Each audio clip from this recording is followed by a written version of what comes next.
Assalamualaikum warahmatullahi wabarakatuh. Saya akan mempresentasikan tentang perencanaan kolaborasi bisnis dengan nama saya Muhammad Yudanto Sukoco dari Teknik Elektro semester 3. Yang pertama, apa sih kolaborasi bisnis itu?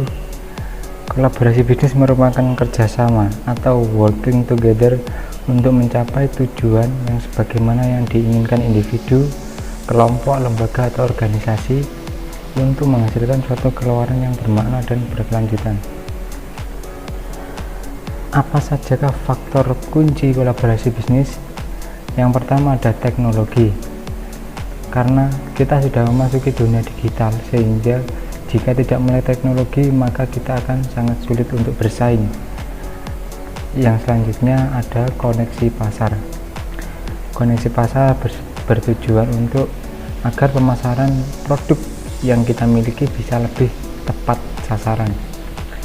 Selanjutnya ada input atau bahan baku, yaitu untuk menentukan tingkat persediaan bahan yang harus disiapkan.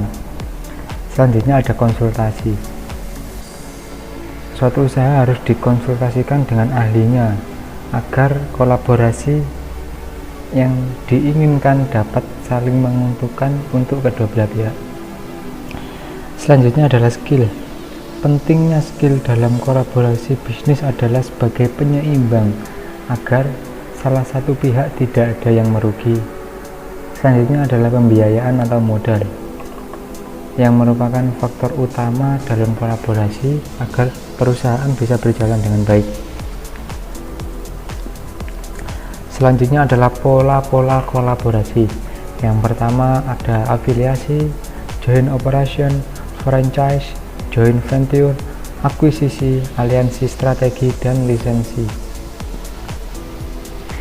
Yang pertama adalah afiliasi. Afiliasi merupakan salah satu cara pengembangan bisnis dengan cara memanfaatkan sosialisasi yang secara terarah, dan kedua belah pihak akan mendapatkan keuntungan seperti yang sudah disepakati bersama. Contohnya adalah ketika kita memiliki sebuah usaha jasa desain dan teman kita mempromosikan usaha kita, setelah itu teman kita akan mendapatkan uang sesuai dengan apa yang disepakati dan produk kita dipromosikan oleh teman kita. Selanjutnya adalah joint venture, yaitu usaha bisnis yang dilakukan oleh dua entitas bisnis atau lebih dalam periode waktu tertentu. Contohnya adalah ketika perusahaan Sony dan Sharp, mereka telah menandatangani memorandum untuk melakukan sistem kerjasama yang dimulai pada 30 September 2008. Selanjutnya ada joint operation, yaitu mengenai dua perusahaan atau lebih yang melakukan kerjasama operasional dalam menyelesaikan suatu proyek. Contohnya adalah PT Telkom Indonesia yang bekerjasama dengan Bank Mandiri untuk membuat suatu pelayanan keuangan digital. Selanjutnya ada franchise, yaitu bentuk kerjasama dengan menggunakan prinsip kemitraan, di mana sebuah perusahaan yang telah mapan atau merek yang terkenal dengan individu maupun perusahaan yang menggunakan merek dari sistem ataupun produk tersebut. Contohnya adalah KFC, Alfamart, dan lain-lain.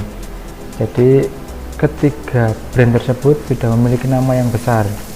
Jadi apabila suatu individu atau perusahaan kecil mau franchise atau mau kemitraan dengan perusahaan besar tersebut, maka harus menggunakan nama dari perusahaan tersebut.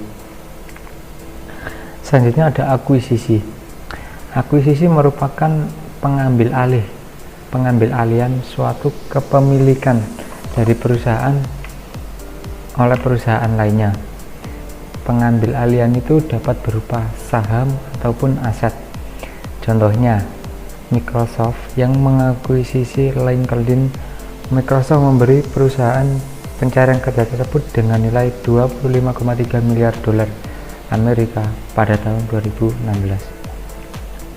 Selanjutnya ada lisensi.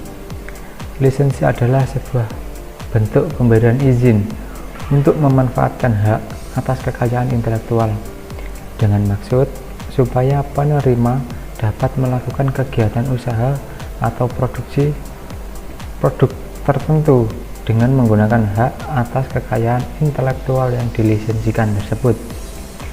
Contohnya adalah aplikasi yang didownload di internet harus mencantumkan lisensi pada saat pemasangan atau install software tersebut.